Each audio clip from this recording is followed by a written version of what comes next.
말씀을 위해서 기도합니다. 성령 하나님, 이 시간도 우리를 감동하여 주시고 우리에게 필요한 말씀으로 채워주시며 우리를 향한 주님의 음성 듣게 하여 주옵소서. 예수님의 이름으로 기도합니다. 아멘. 사람들은 새마다 새로운 비전을 세우고 계획을 세웁니다. 올해 새해 여러분 비전들 다 세우셨습니까? 아직 안 세우셨습니까? 네. 새해 기도 제목은 다 쓰셨나요? 네, 그것도 다 하나의 비전입니다. 우리가 새해를 할 때 이렇게 뭔가를 기대하고 또 비전도 세우고 기도도 하고 그래야 돼요. 왜냐하면 우리가 미래를 기대하지 않으면 아무 일도 일어나지 않기 때문에 그래요. 우리가 비전을 세운다, 기도 제목을 만든다라고 하는 것은 뭐예요? 하나님을 기대한다는 뜻이에요. 하나님은 기대할 때 응답해 주신 분인 줄로 믿습니다. 그래서 아직 작성을 안 하셨으면 지금이라도 또 작성을 하셔야 돼요. 기도 제목도 만드시고 카드가 준비되어 있기 때문에 또 올해는 무슨 일이 일어나기를 원하는가, 어떤 일이 일어나기를 소망하는가를 우리가 살펴보기를 원합니다. 다시 한번 묻습니다. 올해는 여러분들에게 어떤 일이 일어나기를 원하십니까? 네. 네, 생각해 보시고 그걸 가슴에 품으시고 또 그때 이루어지는 것을 보는 것이 영적으로 큰 도움이 됩니다. 비전을 여러분에게 이루어질 일을 미리 보는 것을 비전이라고 그래요. 그래서 비전을 영어로 다른 말로 보면 foreseeing 이렇게 되어 있어요. 미리 이렇게 내다보는 거예요. 내가 올해 무슨 일이 벌어질까를 미리 내다배우고 미리 계획하고 그걸 준비하고 기도하는 것. 그럴 때 하나님의 역사가 우리 가운데 이루어질 줄로 믿습니다. 그러니까 올해 여러분의 비전이 뭡니까? 라는 말은 올해 여러분의 기도 제목이 뭡니까? 라는 말과도 같습니다. 그러면 여러분들은 그것들이 어떻게 이루어지기를 원하십니까? 우리가 이제 비전을 세우다 보면요, 외적으로 무엇을 이루는 데 관심이 너무 많아요. 그러니까 어떤 결과만을 좀 얻으려고 하는 그런 비전을 우리가 꿈꿀 때가 많거든요. 그래서 미래에 이루어질 어떤 결과만을 보고 계획을 세웁니다. 그런데 그게 잘 안 돼요. 왜 그럴까요? 우리가 사실 뭔가를 이루려면요, 마음판이 바뀌어야 되거든요. 마음이 바뀌어야 돼요. 근데 마음은 바뀌지 않고 어떤 결과만을 우리가 얻으려고 하면 그건 이루어지지 않습니다. 그래서 우리가 비전을 세우는데 그 비전을 이루기 위해서는 뭐가 변화해야 된다? 우리의 마음판이 바뀌어야 되는 거예요. 우리의 모든 변화는 우리의 내면에서부터 시작됩니다. 우리 마음으로부터 시작이 돼요. 우리의 마음은 정신적인 영역도 있지만 또 무의식의 영역도 있고 영적인 영역들도 있습니다. 이것들은 인간의 매우 근본적이고 심층적인 영역이에요. 그런데 이 문제를 터치하지 않고 외적으로 어떤 결과만을 획득하려고 한다면, 또 외적인 결과만에서 무엇인가를 계획한다면 그건 잘 이루어지지 않게 되어 있는 거예요. 여러분의 자녀들 문제도 마찬가지입니다. 자녀들이 무언가 이루면 좋겠죠. 근데 그러기 위해서 어떤 결과만, 어떤 대학만, 어떤 직장만 이렇게 생각하면 안 된다는 거예요. 그렇게 해서 변화가 일어나지 않습니다. 근본적으로 우리 마음의 문제가 이렇게 터치돼야 돼요. 이런 거죠. 여러분 자녀들 공부 좀 잘하면 좋겠잖아요. 근데 너무 공부하기 싫은 마음이 있어. 근데 그 아이에게 너는 공부에 성공해라. 그러면 이 아이가 공부에서 성공할 확률이 몇 프로나 될까요? 내가 심오한 질문하고 있는 건가요? 거의 없어요. 그것은 뭔가 그래도 마음이 움직여야 되거든요. 우리가 비전을 세우고 계획을 세울 때도요, 마음이 움직여져야 돼요. 아무리 좋은 씨앗이라도 척박한 땅에서는 농사가 잘 안 됩니다. 그래서 씨를 뿌리기 전에 무엇을 합니까? 우리나라 전통적으로는 밭갈이를 하잖아요. 그러니까 겨우 내내 굳어있는 땅 위에 아무리 씨를 뿌려봐야 농사가 안 돼요. 땅에 들어가 심겨지지 않기 때문에. 그래서 밭갈이를 합니다. 밭갈이를 하면 어떻게 돼요? 딱딱히 굳은 땅을 부드럽게 만들게 되는 거잖아요. 거기서 씨앗이 뿌려져야 이제 얘들이 자라기도 하고 나중에 커서 열매를 맺게 되는 것이죠. 그래서 농사를 잘 지으려면 아무리 좋은 기술을 가져도요, 땅을 가는 작업이 선행돼야 돼요. 이것이 안 되면 절대로 농사는 잘 지을 수가 없습니다. 이스라엘의 농부들도요, 이제 땅을 간 후에 실은 밭에 씨를 뿌려요. 그런데 여기서 말하는 예수님이 비유에 나오는 밭은 큰 들판이 아니고 마을에 있는 밭이에요. 그러니까 이스라엘에 가면, 시골 마을에 가면 마을 길이 있고 길 옆에 밭도 있고 그 옆에 뭐 나무들도 있고 그다음에 은근키도 있고 이런 밭을 이야기합니다. 그러니까 농부가 씨앗을 딱 뿌리면 어떻게 될까요? 이제 보통 잘 뿌려지지만 바람이 불거나 그러면 그 씨앗이 때로는 길가로 가기도 하고, 때로는 가시떨기 안에 들어가기도 하고, 때로는 밭이 잘 안 갈린 돌 위에 떨어지기도 합니다. 그런데 이 농부가 농부가 뿌린 씨앗은 어디에 떨어지느냐에 따라 운명이 좌우됩니다. 얘가 길가에 떨어지느냐, 돌밭에 떨어지느냐, 가시밭에 떨어지느냐, 옥토에 떨어지느냐입니다. 그러면 이제는 좀 더 쉬운 질문을 해보겠습니다. 어디에 떨어진 씨앗이 열매를 잘 맺을까요? 네, 좋은 땅, 옥토에 떨어진 씨앗이 열매를 잘 맺겠죠. 옥토는 잘게 부서져 있고 부드럽고 물도 흡수가 잘 되고 그런 형태이기 때문에 그쪽에 심겨져야 열매를 잘 맺습니다. 너무나 상식적인 이야기잖아요. 예수님께서 이 말씀하신 이유가 무엇일까요? 제자들에게 마음밭이 좋아야 열매를 잘 맺는다, 지금 이야기하고 있는 거예요. 어때야 열매를 잘 맺는다고요? 마음밭이 좋아야 열매를 잘 맺는다. 그러므로 열매를 잘 맞으려면 어디에 관심을 가져야 된다? 마음을 관리하는데, 마음을 잘 가는데 관심을 가져야 된다, 이렇게 말씀하고 있는 거라고요. 그래서 우리는 그 마음밭을 가꾸는데 좀 관심을 많이 가져야 돼. 그리고 내 안에 열매가 없다, 그러면 무슨 문제일까요? 뭘 들여다봐야 될까요? 씨앗이 좋은가 나쁜가, 이걸 들여다보는 것이 아니라 오늘 비유에 의하면 뭐예요? 내 마음밭을 점검해야 된다, 이런 뜻입니다. 예수님이 우리에게 요구하는 것은 뭘까요? 바로 영적인 열매예요. 내가 얼마나 똑똑하느냐, 내가 얼마나 능력이 있느냐, 내가 얼마나 힘이 있느냐, 내가 얼마나 부자냐, 이런 것을 묻지 않으세요. 우리가 어떤 열매를 맺고 있느냐를 물으십니다. 내가 풍성한 열매를 맺고 있느냐, 아니면 열매 없는 씨는 사고 있느냐, 이걸 자꾸 물으시는 거예요. 그래서 우리는 이 예수님의 질문을 내게 던져야 됩니다. 나는 어떤 열매를 맺고 있는가? 여러분 어떤 열매를 맺고 있습니까? 말씀의 씨앗이 떨어졌으면 열매를 맺어야 됩니다. 현대인들의 문제는 뭡니까? 지식은 많은데 영적인 열매가 없다는 거예요. 지금은 어떤 시대보다 정보가 많은 시대에 살고 있어요. 폭발적으로 지식이 늘어나고 있습니다. 요즘 제가요, 참 설교하는 것이 때로 힘들어요. 왠지 아십니까? 제가 무슨 단어를 사용하잖아요? 그러면 저 핸드폰 쫙 꺼내가지고 검색하고, 그래가지고 옛날보다 힘들어요. 예전에는 이런 거 없었을 때는 좀 실수해도 되잖아요.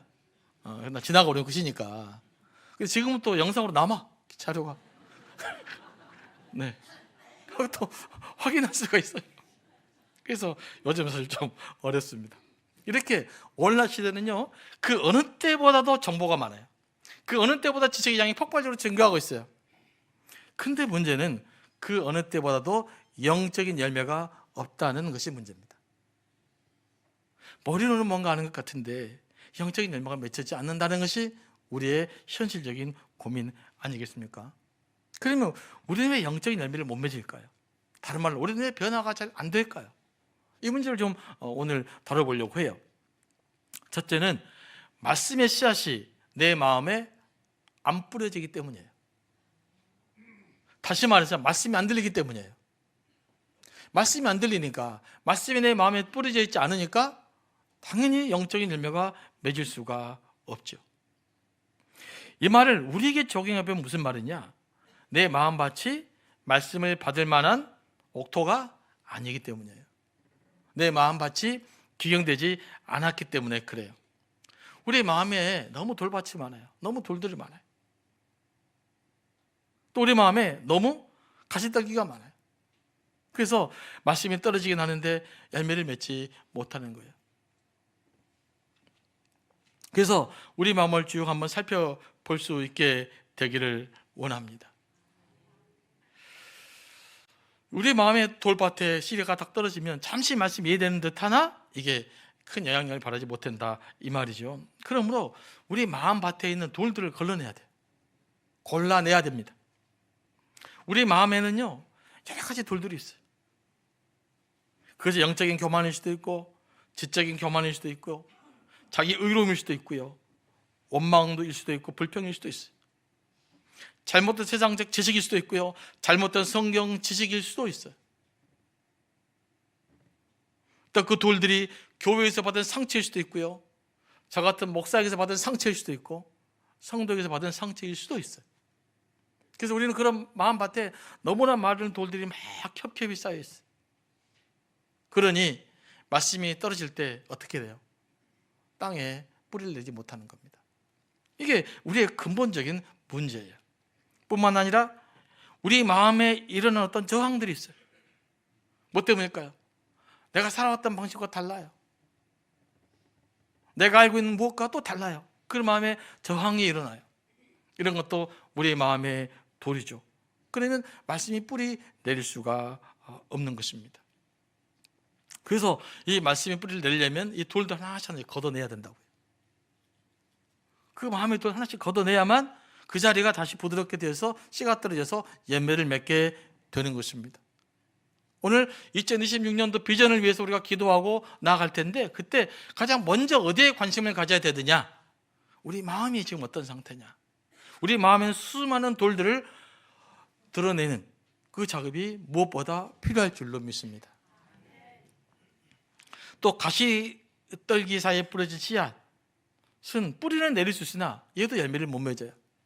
뭐 이스라엘의 가시나무는 우리나라 가시나무랑 좀 다르긴 합니다만은 머릿속에 상상해 보면 어떤 나무를 상상하면 될까요? 네, 탱자가시나무, 숲이 있어요. 거기에 열매가 떨어지면, 씨앗이 떨어지면 조그맣게 나죠. 하지만 얘는 열매를 맞을 만큼 성장하지 못합니다. 왜 그럴까요? 얘네들이 다 영양분도 빨아먹어버리고 얘네들 사이에서 제대로 자랄 수가 없어요. 겨우 생명만 부지하고 있다가 무슨 일이 생기면 죽게 되는 것이죠. 예수님이 가시떨기를 세상의 염려와 재물의 유혹이라고 말합니다. 조금 더 간단하게 표현하면 먹고 사는 문제에 매몰되는 것입니다. 우리가 세상적인 염려가 너무 많아요. 그런데 세상적인 염려가 왜 문제냐? 우리 마음속에 염려가 들어오잖아요. 그럼 모든 것들이 집중이 사라져 버립니다. 염려는요 꼭 블랙홀 같아요. 우리의 모든 것을 다 빨아가 버립니다. 지금 여기서도 만약에 여러분들이 혹시 집에 오실 때 문 다 잠그고 오셨어요? 내가 문을 똑바로 잠궜나 안 잠궜나 라고 질문하면서 염려되잖아요. 그럼 예배는 여러분은 오늘부터 아무것도 안 들려요. 머릿속에 내가 문을 잠그고 와야 되냐 안 잠그고 와야 되냐, 왜 내가 그냥 왔을까, 이렇게 된단 말이에요. 문 잠그는 건 쉽죠. 혹시 가스레인지에도 맞는 거 놓고 왔어요? 그러면 이제 더 큰일입니다. 그래서 나가야 되는 거예요. 염려는 이런 거예요. 우리가 어떤 염려가 들어오잖아요. 그 블랙홀처럼 우리의 모든 관심을 싹 빨아가 버립니다. 그래서 염려에 사로잡히면 하나님께 집중할 수가 없어요. 염려에 사로잡히면 영적인 열매를 맺을 수가 없는 것입니다. 또 세상의 재물도 마찬가지죠. 물질이 필요하지만 너무 과하게 물질에 집착하게 되면 그것이 염려가 되어져서 뭐가 됩니까? 우리의 관심사를 또 빨아가 버려요. 그럼 우리가 영적인 열매를 맺을 수가 없는 것입니다. 우리가 2026년도 새로운 도전을 하고 또 꿈을 이루고 무엇인가 하나님의 계획하신 바를 이루려면 무엇보다도 어디에 관심을 가져야 될까요? 우리의 마음밭을 가는데 관심을 가져야 될 줄로 믿습니다. 말씀이 들어오지 못하도록 하는 돌들은 다 덜어내고 말씀이 자라지 못하도록 우리를 억제하는 또 가시떨기들은 다 뽑아내고, 그래서 말씀을 잘 기억하면 말씀에 떨어져서 영적인 열매를 풍성하게 맺을 줄로 믿습니다. 그러면 옥토밭이 무엇입니까? 부드러운 마음입니다. 온유하고 긍정적인 마음이에요. 그리고 수용적인 마음입니다. 특히 하나님의 말씀에 대해서는요, 그냥 수용해야 돼요. 이게 굉장히 중요합니다. 말씀대로 막 수용하면, 또 설교 말씀 막 수용하면 여러분이 막 제가 시키는 대로 막 그런 로봇이 될 것 같습니까? 절대 안 그래요. 사람에게는요, 통합 능력이 있어라는 것이 있어요. 100% 받아들여도 내 안에서 통합 작용이 일어나요. 음식을 소화하는 것처럼. 그래서 내게 필요한 양분을 빨아들이게 되어 있습니다. 그런데 이 말씀은 이렇게 자르고 저렇게 자르고 내 마음에 안 들다고 자르고 이건 이상하다고 잘라내면 어떻게 될까요? 남은 것이 없어요. 소화될 것이 없어. 그러니까 내가 영적으로 자랄 수가 없는 것입니다.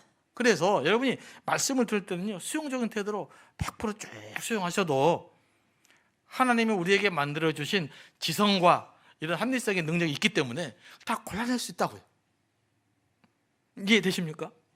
그래서 말씀에 대한 수용성이 굉장히 중요해요. 이게 갖춰지지 않으면 절대로 성장할 수가 없습니다. 그러면 이제 옥토밭의 반대말은 뭘까요? 부드러운 마음의 반대는 완고함이죠. 완고함의 대표는 옛날에 이집트의 바로가 완고함의 대표적인 인물로 나오죠. 모세가 그렇게 말해도 안 들어요. 완고함 때문에 그런 것이죠.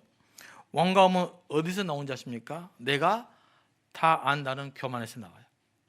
완고함은 이 정도 내가 아는데 내 인생 경험상 이 정도는 내가 다 안다 이 말이죠. 왜 여러분의 자녀에게 큰 문제가 되는지 아십니까? 여러분들이 여러분의 자녀를 다 안다고 생각해요. 대부분 그러죠. 근데 여러분 자녀는 절대로 생각하지 않아요. 우리 부모는 나를 모르거든요.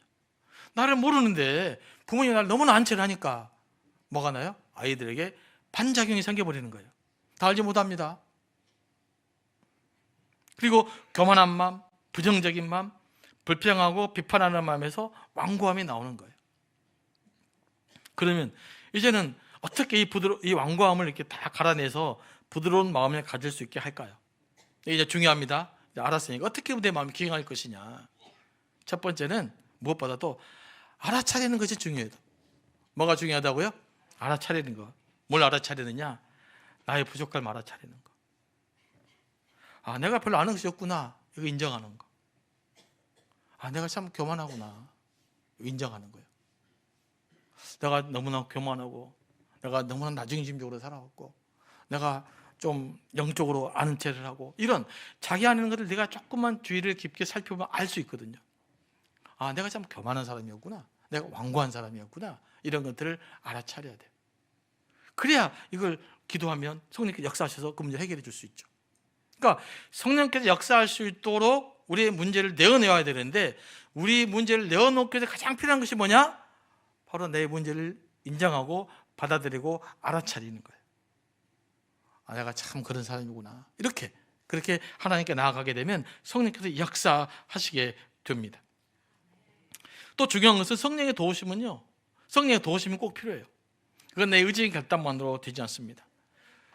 성령께서 역사해 주셔야 우리가 바뀌게 되거든요. 마음이 실제로 갈리거든요. 그래서 우리는 성령의 도우심을 구해야 되는데 성령의 도우심을 구할 때 우리가 뭐 해야 될까요? 바로 기도해야 되는 거예요. 그래서 우리 마음밭을 기경할 때 가장 중요한 것이 뭐냐? 바로 기도하는 것입니다. 알아차리고 내 연약함, 내 문제를 있구나 알아차리고 인정하고 그 문제 하나님께 드리고 성령 하나님께 문제를 기도하게 되면 그 성령의 역사가 우리의 마음밭을 갈아서 우리를 변화시킬 줄로 믿습니다. 그래서 사도 바울은 날마다 지하들에게 성령 충만 받으라고 했던 것입니다. 사람은요 윤리적인 각성으로 변화되지 않아요. 아무리 결단도 안 변화되더라고요. 그런데요 영적으로 충만해지면 성령 내 마음을 탁 건드려주면 변해요. 그러니까 우리는 너무나 도덕적 결단, 윤리적 결단을 통해 뭔가를 하려고 그랬어요. 이제는 그보다 더 깊은 성령 하나님께 우리 마음을 자꾸 건드려 주셔야 돼요. 말씀 여러분의 마음을 자꾸 건드려야 돼요. 그래야 역사가 일어나요. 그러면 내가 굳이 뭔가를 하지 않으려고 해도 그냥 하게 돼 있다고요. 그래서 앞으로 저와 여러분의 문제는 뭐냐? 말씀이 기도가 내 마음을 자꾸 건드릴 수 있도록 내 마음을 더 경영하고 부드럽게 만들어가야 될 줄로 믿습니다. 여러분 제자들이 실질적으로 변화되실 때가 언제예요? 그들이 예수님과 함께 있었잖아요. 근데 예수님의 교훈을 들을 때도 별로 안 변했어요. 근데 그들이 언제 화가닥 변합니까? 오순절에 성령 충만의 역사를 경험하고 났더니 그들이 확 변하는 거예요. 이건 굉장히 중요한 걸 시사합니다. 우리를 변화시키는 힘은 뭐냐? 도덕적 각성이나 결단도 중요하지만 성령이 역사하셔서 우리의 마음을 건드려 주셔야만 된다. 그럴 수 있도록 우리의 마음을 열으시고 수용성을 가지시고 마음을 자꾸 갈아가는 그런 역사가 여러분 가운데 있게 되기를 소망합니다. 그래서 올해 여러분들이 비전을 세운 것, 기도 제목들이 넉넉하게 응답받아서 하나의 영광을 드리는 삶 살아낼 수 있게 되기를 소망합니다.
주님 큰 영광 받으소서.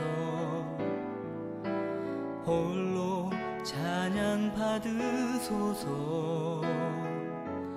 모든 이름 위에 뛰어난 그 이름, 온 땅과 하늘이 다 찬양해.